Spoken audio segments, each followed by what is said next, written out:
Hey, it's Amir and this is another episode of the Daily 10 segment of the Talent Tango podcast. I'm here with my brother Arash. What's up? In our interview process, when we hire internally, we have, fleshed out competencies that we hire against. Sure. We've come up with this scoring system in which we grade each candidate based on those competencies. And then, we're trying, and part of the process actually is we wait a full day to debrief because we want everything to kind of be able to digest and make sure that, we're taking any of the halo effect out, anything that It's might like that be. movie you see and you're like, that's the best movie ever. Exactly. And then you wait like about a day and you're like, Eh. it's definitely not top 10, but it was really good. Same thing. Or when you have that really amazing meal, you're like, that was so delicious. But you were starving. And then the next day you're like, oh man, it gave me some indigestion. And you're like, not as good as I thought. So we follow that similar process, and by going through and trying to provide a little bit of framework and objectivity around how we evaluate each candidate, we can then each interviewer scores the candidate. We come in, talk about it. If there's any discrepancies, we'll obviously go through and make sure that we can hear the person out. But that really gives us an ability to look back at someone and go, all right, do they have the skills for the role based on the competencies that we're hiring for? And then, is it someone that we want to move forward with? Yeah, no, and I think just as importantly is with those folks that you do end up hiring, now it gives you a baseline of where do we potentially think this person could have pitfalls. So kind of going into this person's day one, week one, their training phase or whatever, you can set the tone for where you think there could be some gaps, right? It's always like great interview. And then, hey, what went wrong with that particular hire, right? And you don't have anything to fall back on. So I think the data, just like anything, the analytics of it is definitely very powerful if you're using it appropriately. So I think it's just building up a historical database, one for the interview panel, and then also for you to also kind of start seeing, is there common themes of folks that you are hiring? Are they, scaling on one competency or one particular, if it's, an engineering role, tech area. This came about because yesterday we had a couple calls and we got some scorecards from a client of how they internally Yep. rank candidates. And it was interesting to see how they use and what they do and how to kind of to get into their heads, which is not always easy to do. And then this was Absolutely. a next level of kind of really getting into some of their processes. Yeah, actually, I thought by having the client share their internal scoring system with an agency, I don't know why it's not done more often, but I really thought, Well, do a lot of clients have scorecards and are well, using a system? yeah.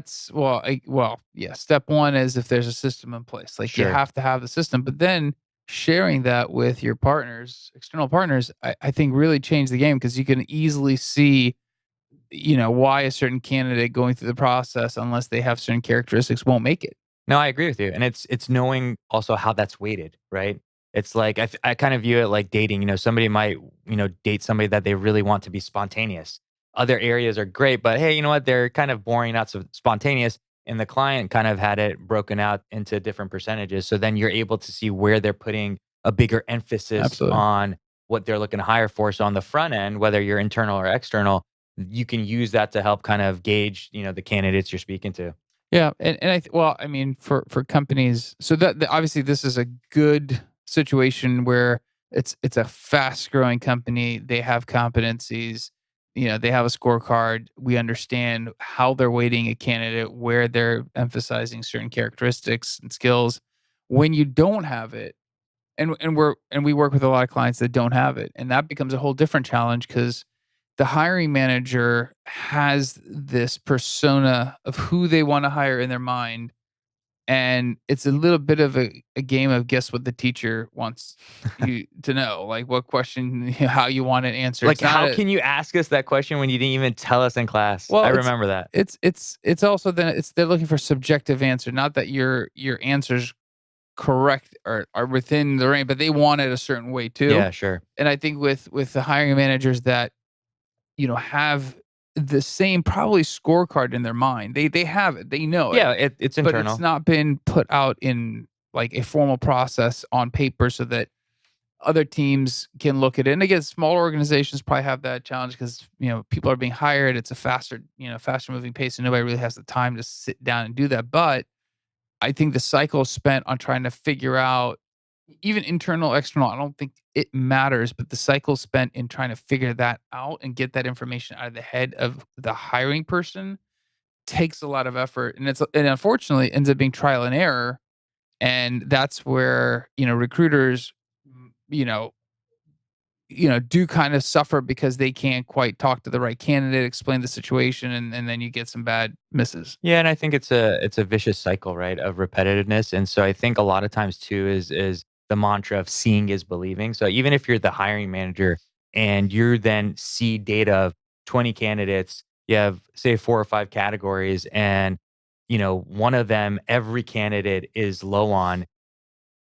It's hard to deny that maybe is like looking in the mirror and say, hey, you know what, maybe it's me looking for something that doesn't necessarily exist, right? And I think unless it's on paper, where somebody can see it, it doesn't become as real. Like in your head, you can create more stories, kind of more excuses. But I think when the data is there in front of somebody, and I think that's where the real power is on the back end, right? I think on the front end, it helps everybody in the process kind of be able to um, really kind of score each person on their own merit and then kind of be able to examine that appropriately. But definitely, I think too is that capacity to see what you're doing and then be able to appropriately make necessary adjustments to get to the right candidate.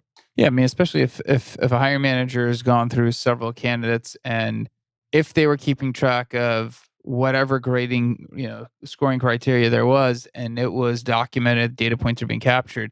You're right. They should be able to look back and take a look at, it is again what's in their mind, what they want. Is it too far from what the market supports?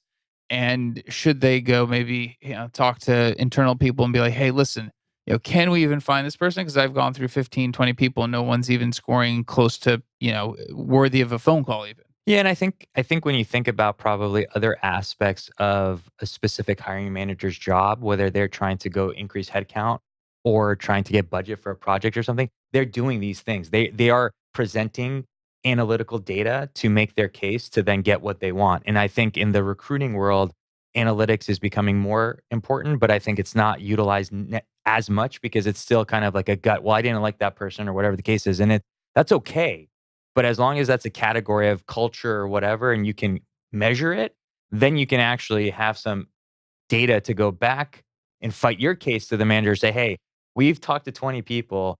This is what's happening. Something needs to change because there's not another 20 candidates that are going to fit the parameters we want. So I really think the data can be powerful in explaining your business case for what you're trying to accomplish. This goes back to software engineering. So if you were to sit down and write the unit test at the end, so test driven development, if you actually write who you would hire, what characteristics you would hire, then as people come in, you'll be able to then match them up to whether they fit that bar, how far are they. And again, I think it's because you're defining who I'm willing to accept, what characteristics, what skills level, and then from there, as people come in, you have a bar. And I Sure. think it's very difficult to know when you've hit the right number, when you've hit the right person, because you're always thinking, is there somebody better? And if you have that bar baseline, that acceptance criteria, then if I see that person, then maybe there isn't. But again, the opportunity costs of letting that person go, more time interviewing. Do I need the person quickly? Can I wait? I think all those things factor in there, and that they do make an impact. Yeah, no, and I think so. And I think the other aspect is once you kind of, if you're able to lay down a framework, I think then you can look at each different hiring manager on your team or in your group, and you'll be able to kind of lay out, hey, this person gets hires because of this factor or whatever the case is. So I think the data can be very powerful. Yeah. So what I really want to know is, are you guys seeing that kind of framework? Like, does your organization have a scorecard system? Whatever it is, I'm very curious to see how you Or just a guys. very defined process Well, yeah, to the grade process. people, Yeah, right? And you is there interview. an acceptance criteria of knowing who the ideal is? Is that persona defined? I'm very curious. So, yeah, let us know. We'd be interested to kind of hear your feedback. Leave us a review. Give us some feedback on maybe other stuff that we should be chatting about. Definitely. See you tomorrow. Bye.